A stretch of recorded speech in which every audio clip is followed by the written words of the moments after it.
Good morning students. Last class में हमने discuss करा था रेडॉक्स रिएक्शन के अंदर की ऑक्सीडेशन नंबर और ऑक्सीडेशन स्टेट कैसे कैलकुलेट करें ना। तो अब जैसे ऑक्सीडेशन रिडक्शन की हमने बहुत सारी बातें पढ़ी थी कि loss of electron, gain of electron. तो जैसे अपने को ऑक्सीडेशन नंबर निकालना आ जाएगा तो एक बहुत सिंपल सी चीज लिख सकते हैं क्या कि increase in oxidation number, short form में लिखते हैं भाई O डॉट N का मतलब पूरी में क्या रहेगा ऑक्सीडेशन नंबर ना, कि increase in oxidation number is called as oxidation and decrease in oxidation number is called as reduction. कि अगर ऑक्सीडेशन नंबर इंक्रीज हुआ तो वो प्रोसेस ऑक्सीडेशन होगा और अगर डिक्रीज हुआ तो वो प्रोसेस क्या कौन सा होगा अपना रिडक्शन। जैसे एक तो बहुत बेसिक से एग्जांपल लेते हैं कि अगर Cl2 कहां गया अभी Cl माइनस में, तो यहां किस में था 0 में, यहां किस में गया -1 में, तो क्या डिक्रीज हुआ, तो डिक्रीज प्रोसेस हुआ तो क्या होगा अभी ऑक्सीडेशन नंबर डिक्रीज तो रिडक्शन। ऐसे बेसिक से एग्जांपल और लें Mn+2 MnO4 माइनस में चला गया, तो यहां पे किस में था +2, यहां कैलकुलेट करोगे तो आएगा +7। तो अगर इंक्रीज हुआ तो कौन सा प्रोसेस हो गया अपना भी ऑक्सीडेशन। ठीक है, ऑल्दो MnO4 माइनस ऑक्सीडाइजिंग उल्टा प्रोसेस चलता है, पर हमने वैसे एक एग्जांपल समझने के लिए कि ऑक्सीडेशन क्या होता होगा रिडक्शन क्या होता होगा ना। ठीक है, अब इसको रिलेट करते हैं वापस हम मोल कांसेप्ट में। हम एक कंसंट्रेशन टर्म पढ़ रहे थे मोलैरिटी। ठीक है, तो वही एक कंसंट्रेशन टर्म होती थी नॉर्मेलिटी, तो उसके बारे में डिस्कस करते हैं कि उसका रिडॉक्स में क्या रिलेशन आएगा है ना। तो हमने मोल कांसेप्ट 1 में एक टर्म पढ़ा था कंसंट्रेशन टर्म, जिसको हम क्या बोलते थे भी molarity. It is represented by capital M। ठीक है, तो जब हम मोलैरिटी की बात करते थे तो मोलैरिटी एक्चुअल में होता था number of moles of solute divided by volume of solution, यानी कि number of moles of solute divided by volume of solution, और वॉल्यूम लेते हैं किसमें अभी हम लीटर्स में। ठीक है, तो ये टर्म था वहां पे मोलैरिटी। पर रिडॉक्स में एक नया कंसंट्रेशन टर्म आएगा क्या अभी नॉर्मेलिटी।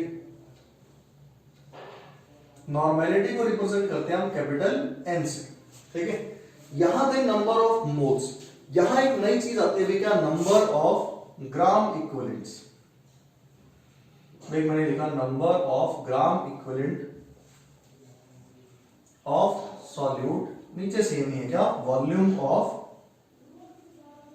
सॉल्यूशन, और किसमें लीटर्स में। ठीक है, अब एक नई चीज आ गई नंबर ऑफ ग्राम इक्विवेलेंट। अपने को ये तो पता नहीं नंबर ऑफ ग्राम इक्विवेलेंट क्या चीज होता है, तो इसको डिफाइन करें कि ग्राम इक्विवेलेंट चीज क्या होती है। तो अगर कभी भी जैसे नंबर ऑफ मोल्स निकालते थे given mass divided by molar mass, तो नंबर ऑफ ग्राम इक्विवेलेंट निकालते हैं given mass divided by equivalent mass. भाई मोलर मास तक तो कहानी बना थी, अब एक नई चीज आ गई क्या इक्विवेलेंट मास, इसके बारे में नहीं पता हमें, तो फिर अब हम इक्विवेलेंट मास डिफाइन करें। तो कहते हैं जब इक्विवेलेंट मास डिफाइन करते हैं तो ये होता है मोलर मास डिवाइडेड बाय एक नई टर्म आ गई कौन सी भी n फैक्टर। ठीक है भाई, तो अगर n फैक्टर डिफाइन कर दें पता चल जाएगी कैसे निकालें, तो इक्विवेलेंट मास आ जाएगा। इक्विवेलेंट मास आ गया तो नंबर ऑफ ग्राम इक्विवेलेंट आ जाएंगे, ग्राम इक्विवेलेंट आ गया तो क्या आ जाएगा भाई नॉर्मेलिटी आ जाएगा, कि सारी चीजें इजीली निकाल सकते हैं। पर इनको अगर आपस में रिलेट करें तो चेक करना, अगर मैं यहां सब्स्टिट्यूट करूं molar mass divided by n factor कहां चला जाएगा भाई ऊपर, और given mass by molar mass क्या हो गया नंबर ऑफ मोल्स। तो यहां से एक बात पता चली कि number of gram equivalent is equal to number of moles multiplied by n factor, यानी कि मोल्स पता चल जाएगा हम क्या निकाल सकते हैं ग्राम इक्विवेलेंट। बस सीखना क्या अपने को n फैक्टर निकालना। ऐसे यहां सब्स्टिट्यूट करूं number of moles into n factor, तो number of moles by volume क्या हो गया मोलैरिटी। तो यहां से भी एक चीज पता चली भी क्या normality is equal to molarity multiplied by n factor.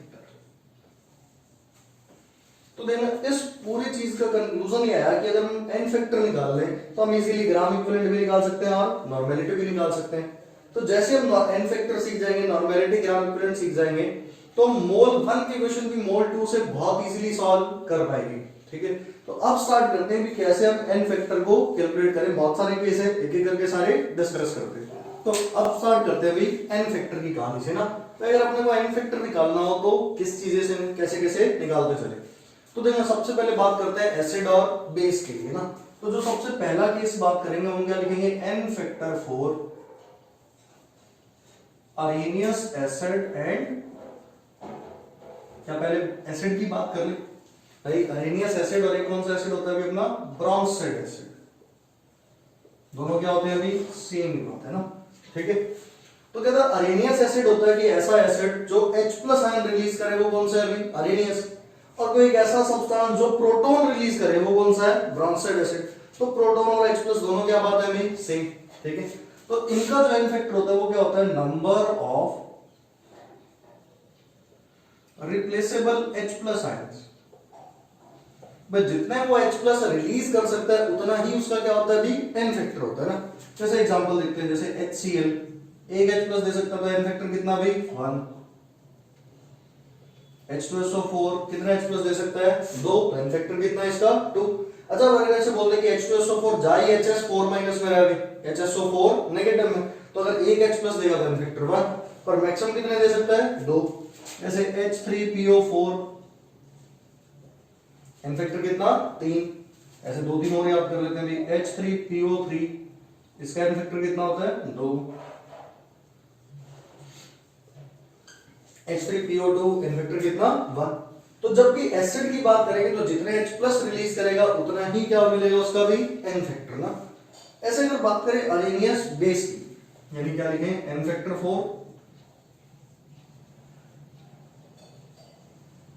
Arrhenius base. अगर बात करें किसी अरेनियस बेस की ना, तो अरेनियस बेस कौन सा होता है, ऐसा सब्सटेंस जो क्या दे भी, OH-। तो जो OH- देगा वो क्या होगा भी अपना अरेनियस बेस ना।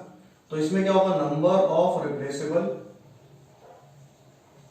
OH- ions.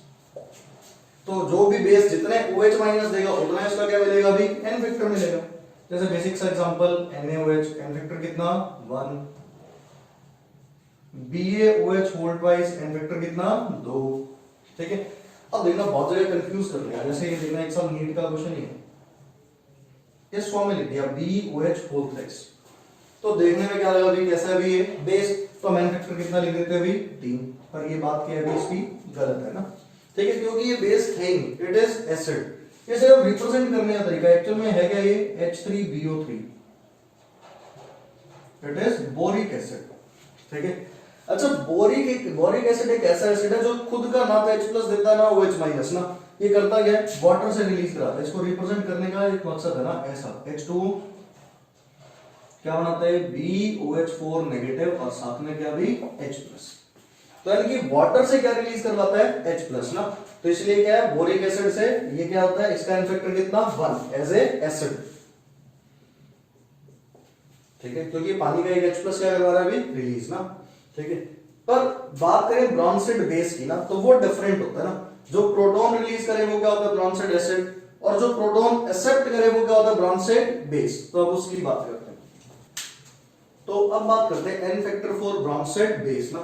ब्रोंसेड बेस क्या होता है अभी, जो H+ यानी कि प्रोटॉन एक्सेप्ट करे, proton acceptor are called as Bronsted base ना। तो जितने H+ आयन एक्सेप्ट करेगा उतना ही क्या होगा इसका भी एन फैक्टर होगा, यानी n factor is number of proton, या फिर ब्रैकेट में क्या लिखते हैं भी, H+ एक्सेप्टेड ना। जैसे बेसिक एग्जांपल लेते हैं अभी, NH3 एक H+ एक्सेप्ट करता है, क्या बनाता है अभी, NH4 पॉजिटिव, तो इसका एन फैक्टर कितना है अभी, 1, ठीक है। तो जितने क्या करेगा H+ आयन एक्सेप्ट करेगा उतना ही क्या होगा उसका भी एन फैक्टर होगा, ठीक है। तो इसकी बात करिए ब्रोंसेड बेस की। अब कैटायन और एनायन अगर आयनिक फॉर्म में हुआ तो क्या लिखेंगे, यानी कि एन फैक्टर फॉर आयन। किसकी बात करें, एन फैक्टर फॉर आयन। अच्छा आयन का एन फैक्टर क्या होगा, जितना उस पे चार्ज है, ठीक है। तो इसलिए इसकी जरूरत नहीं पड़ती, तो इसको हटा देते हैं क्योंकि वही उसका क्या हो जाएगा, ऑक्सीडेशन नंबर, ठीक है। तो बात करते हैं एन फैक्टर किसकी भी, सॉल्ट की ना, एन फैक्टर फॉर सॉल्ट, ठीक है। अच्छा सॉल्ट में बात कर सकते हैं, सॉल्ट बना किससे होगा, कैटायन और एनायन से, और सॉल्ट मिलेगा कैसा अपने को, न्यूट्रल। तो या तो उस पे टोटल पॉजिटिव चार्ज निकालने या उस पे टोटल नेगेटिव चार्ज निकालने। तो तो इसका जो n फैक्टर होता है वो क्या होता है भाई, टोटल पॉजिटिव और नेगेटिव चार्ज। उसका क्या ले लिया अभी हमने, मॉड ले लिया। तो नेगेटिव कैलकुलेट कर रहे होगे तो मॉड आ जाएगा उसमें, सिर्फ मैग्नीट्यूड चाहिए। जैसे बहुत सिंपल सा एग्जांपल लें, NaCl, Na+1 Cl-1, तो क्या एक ही है, फैक्टर कितना है 1। ऐसे मैंने ले लिया अभी AlCl3, तो एल्यूमिनियम पे +3 और एक ही था, और Cl पे -1 पर कितने क्लोरीन थे, 3, तो +3 -3, तो एन फैक्टर कितना हो गया इसका भी 3। ऐसे अगर कुछ टिपिकल सा बना देते हैं, K2SO4 dot Al2SO4 dot hole thrice 24H2, ठीक है।